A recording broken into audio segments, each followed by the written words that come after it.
Ruang Kuliah menjawab pertanyaan seputar pendidikan agama Islam, Islam Ulil Albab, dan Islam Rahmatan Lil Alamin.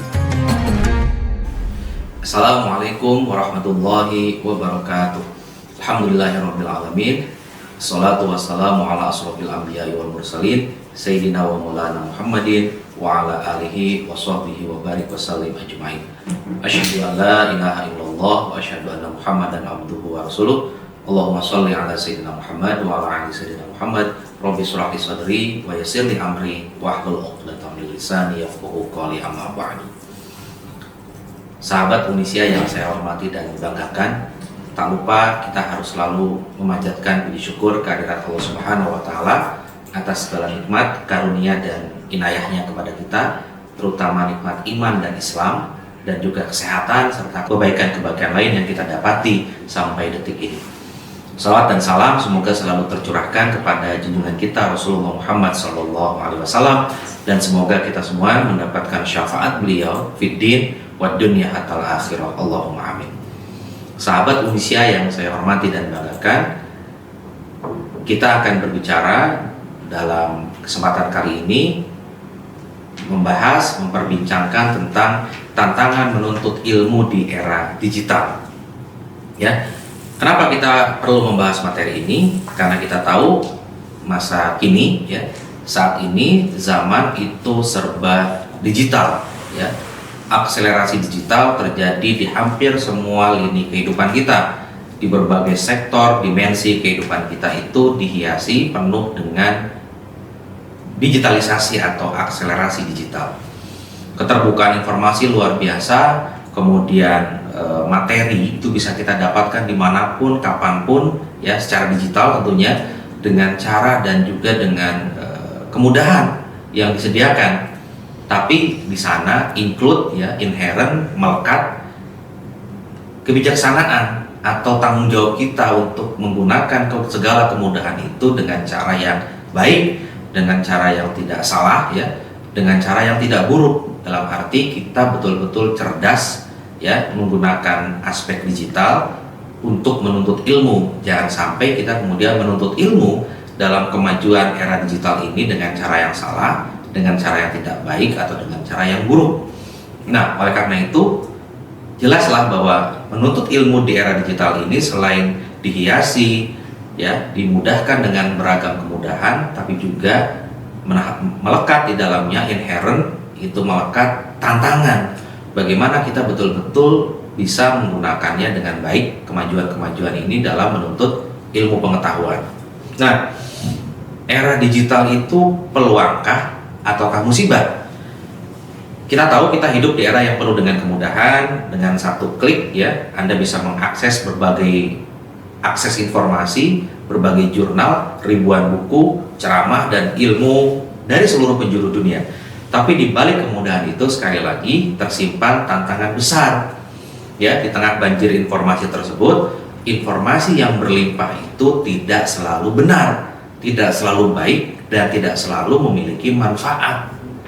Ya, kita menghadapi banjir informasi tadi, kita menghadapi lautan informasi tadi, mana yang ilmu, mana yang opini, bahkan mana yang hoax, ya, mana yang hate speech, itu betul-betul harus kita saring. Makanya ada prinsip yang harus selalu kita gunakan, yaitu saring dulu sebelum sharing, atau bahkan kita perlu saring dulu sebelum kita ambil, sebelum kita coba gunakan, sebelum coba kita pelajari, sebelum kita sharing. Nah, saring sebelum sharing ini penting sekali juga untuk dipadukan dengan think before click. Kita perlu untuk mikir dulu sebelum kita ngeklik. Apakah manfaatnya, apa kegunaannya, berbahaya atau tidak, hoax atau berita bohong atau bukan, ya, hate speech, ujaran kebencian atau bukan, itu perlu kita pertimbangkan. Berarti di sini butuh kecerdasan, butuh kemampuan kita untuk bertindak bijaksana di era digital. Yang kedua, di era digital seperti ini, itu juga mengakibatkan kita punya kekurangan, yaitu rendahnya konsentrasi. Banyak notifikasi terus-menerus masuk, scroll tanpa akhir di TikTok, ya, di Reels, Instagram dan sebagainya, di YouTube Short dan sebagainya, yang scroll cepat dan sebagainya, itu membuat kita sulit fokus untuk belajar. kita dalam bahasa anak-anak sekarang itu terdistrak atau terdistraksi. Ya, kita kemudian mudah untuk beralih seketika ke hal lain, padahal kita sedang berupaya untuk konsentrasi untuk belajar terhadap materi yang sedang kita pelajari. Nah, ini membuat kita itu memiliki kekurangan saat ini, ya, ini rendahnya konsentrasi. Kemudian seringkali ilmu itu hanya jadi tontonan, ceramah ustadz, ya, itu hanya jadi konten TikTok tanpa kita resapi kedalaman materinya dan tidak bisa kita amalkan. Karena tadi kita hanya melihat sekejap, sekilas, scroll, ganti hal lain, kita tidak fokus dan tidak mencoba untuk memahami secara lebih mendalam. Ya, padahal misalnya dalam konteks YouTube misalnya kan, dengan video yang lebih panjang, dengan pendalaman materi yang lebih dalam, kita bisa memahami bahwa materi ini perlu kita dalami dengan kita perhatikan secara lebih seksama. Jadi kita memang saat ini hanya menjadikan ilmu itu sebagai tontonan yang kering makna, karena kita tidak mendalami, karena scroll cepat tadi itu, karena materi yang cenderung pendek, tidak penuh dengan narasi yang mendalam dan ajaran-ajaran yang itu betul-betul mengikat kita pada pemahaman yang hakiki terhadap materi tersebut. Nah, oleh karena itu kita perlu selain itu juga untuk tahu ustadz yang sedang kita dengar, kiai yang sedang kita dengar, itu kita juga harus tahu, kita harus bisa memilih dan memilah mana kiai atau ustadz yang jelas dia belajar di mana ilmu agamanya, dia pondok pesantrennya di mana, dia mondok di mana, siapa gurunya, siapa guru dari gurunya. Dalam arti kita perlu tahu sanad ilmunya. Jadi tantangan kita saat ini dalam belajar ilmu pengetahuan secara digital adalah kita perlu tahu sanad keilmuan dari seorang kiai atau ustadz yang sedang kita ikuti atau dengarkan. Jangan sampai kita salah belajar dari ustadz atau kiai yang tidak jelas sanad ilmunya. Oleh karena itu, ini perlu menjadi titik pijak kita bersama, entry point kita, hadapi ya kemajuan di era digital ini dengan kebijaksanaan, kecerdasan, dan juga pemilihan kiai atau ustadz yang jelas, guru dan di mana dia belajar, sanad ilmunya harus jelas. Dan kemudian saat ini juga kita terjebak dalam budaya instan. Kita ingin cepat paham, tapi enggan bersabar dalam proses belajar. Makanya kita seringkali mudah untuk mengambil sesuatu di dunia maya, di dunia digital, tanpa kita melakukan parafrase misalnya, tanpa kita kemudian mengutip dengan cara yang baik, ya, kemudian menghadirkannya dalam daftar pustaka dengan baik, ya, menghadirkannya dalam catatan kaki dan sebagainya dengan cara yang baik. Jadi sitasi yang kita lakukan mungkin tidak baik. Nah, ini karena jebakan-jebakan budaya instan tadi, karena terbiasa dengan budaya instan. Nah, oleh karena itu kita bisa katakan menuntut ilmu itu juga butuh adab dan juga tekad. Imam Syafi'i pernah berkata, engkau tak akan mendapatkan ilmu kecuali dengan 6 hal. Pertama, kecerdasan, kedua, semangat, ketiga, sabar, keempat, bekal, ya, kelima, bimbingan guru, dan keenam, waktu yang panjang. Era digital itu secara tidak langsung malah menghapus syarat-syarat itu, ya. Oleh karena itu kita nggak boleh, dalam kesempatan kali ini saya ingatkan, di era digital ini kita jangan sampai menghapus hal-hal tadi yang dikatakan Imam Syafi'i. Kita butuh disiplin yang lebih saat ini. Karena apa? Tantangannya banyak.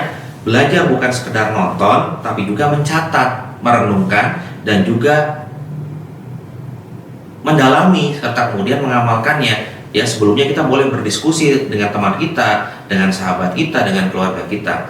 Yang kedua, kita tetap butuh guru. Ya, oleh karena itu guru tadi jangan cuma guru yang hanya scroll sejenak, sekilas, sepintas, tapi kita tidak mendalami, dan kita juga perlu tahu tadi syarat ilmunya. Yang ketiga, kita butuh niat yang lurus. Luruskan niat bahwa belajar bukan hanya demi viral, tapi juga demi ridho Allah Subhanahu wa Ta'ala, demi kejujuran dalam aspek ilmiah, dan juga kebaikan untuk dimanfaatkan dan juga dinikmati oleh orang lain.